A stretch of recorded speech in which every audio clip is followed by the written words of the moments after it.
The United States has produced so many inventors that have reshaped our world that it may well be the reason we still have the reputation of being the land of plenty, the land that so many disenfranchised people from around the world want to get to.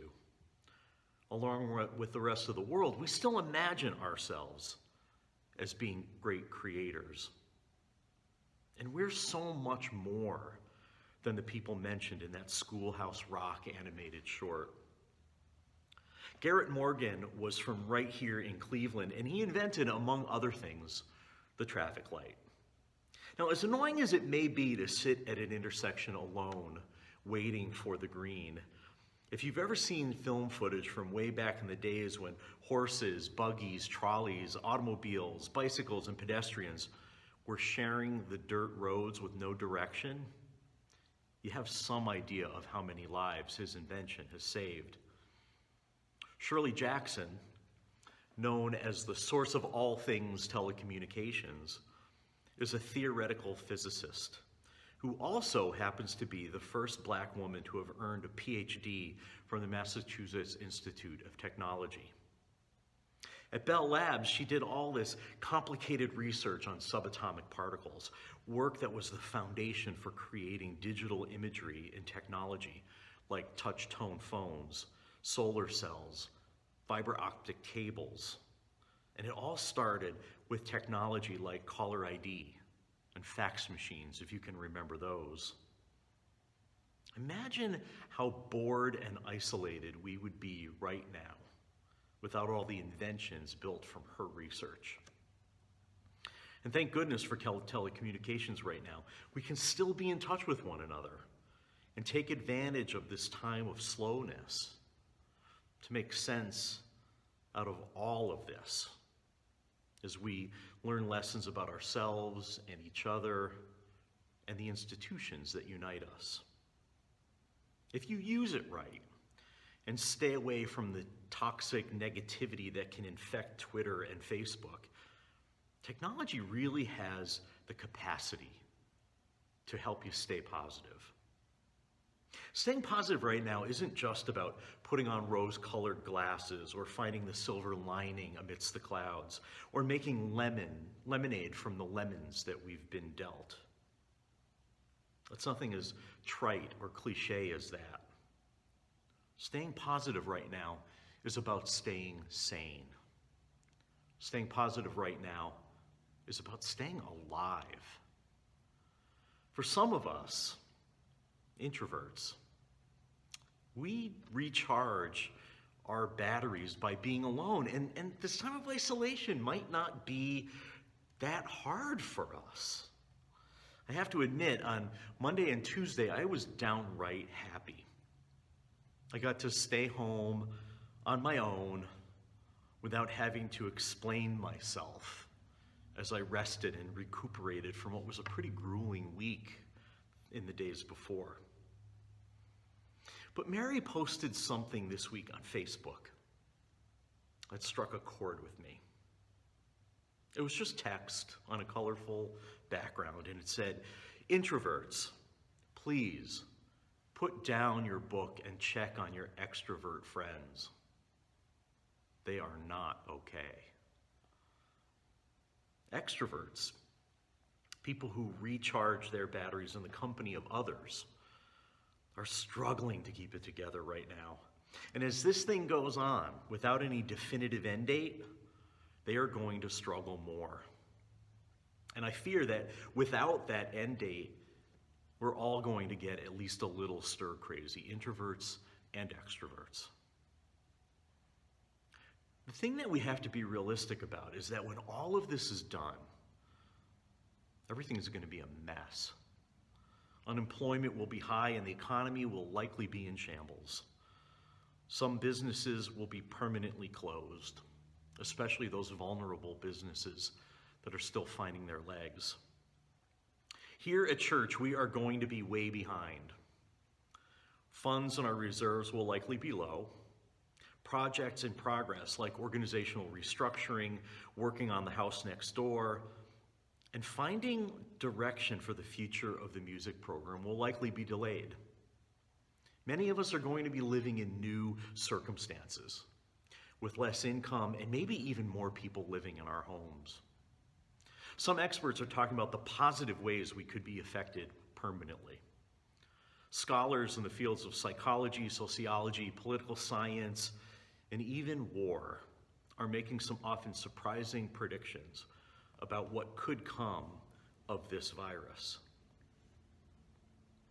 They're predicting a shift in patriotism that sees caregivers, teachers, store clerks, and utility workers as heroes alongside soldiers, as we all acknowledge the danger of serving the public. They imagine an end to the political and social polarization that seemed insurmountable over the last decade. Even yesterday, the president and the vice president were both boasting about those changes.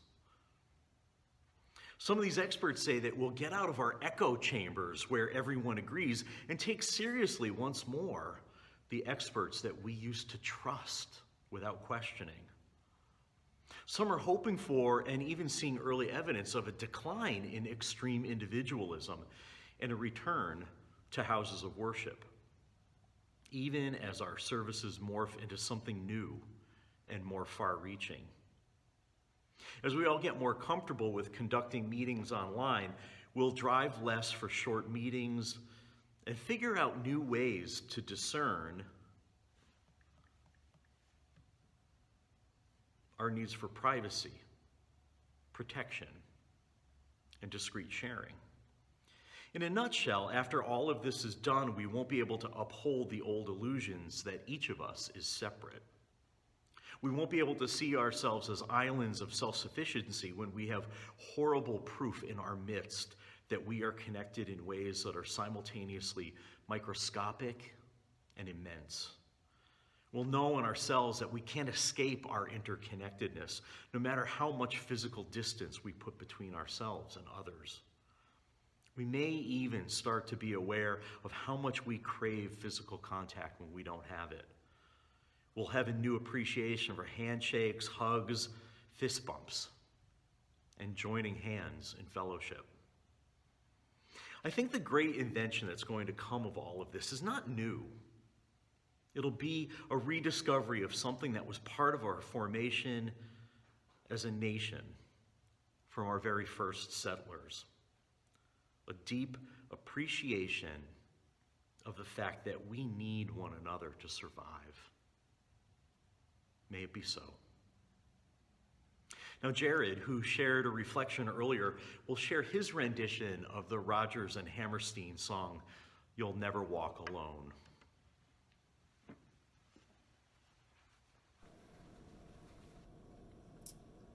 When you walk through a storm, hold your head up high, and don't be afraid of the dark.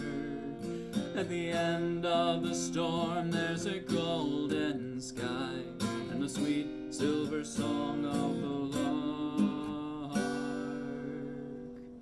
Walk on through the wind, walk on through the rain, though your dreams be tossed and blown. Walk on with hope in your hearts, and you'll never walk alone. You'll never walk alone.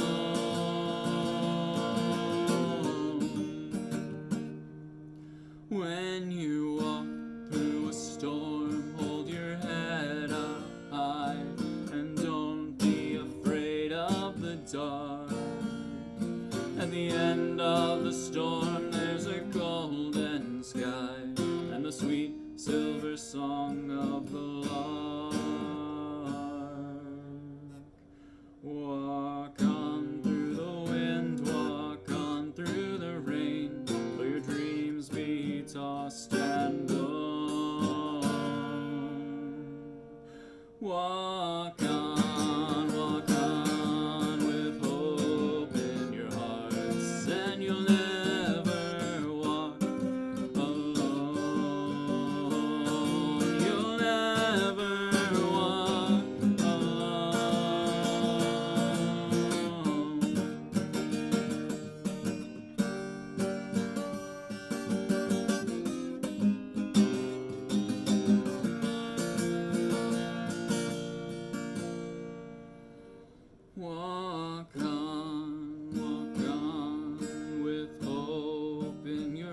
hearts, and you'll never walk alone.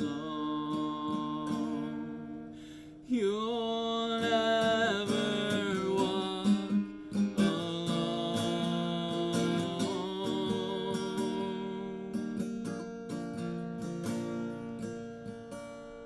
Walk on.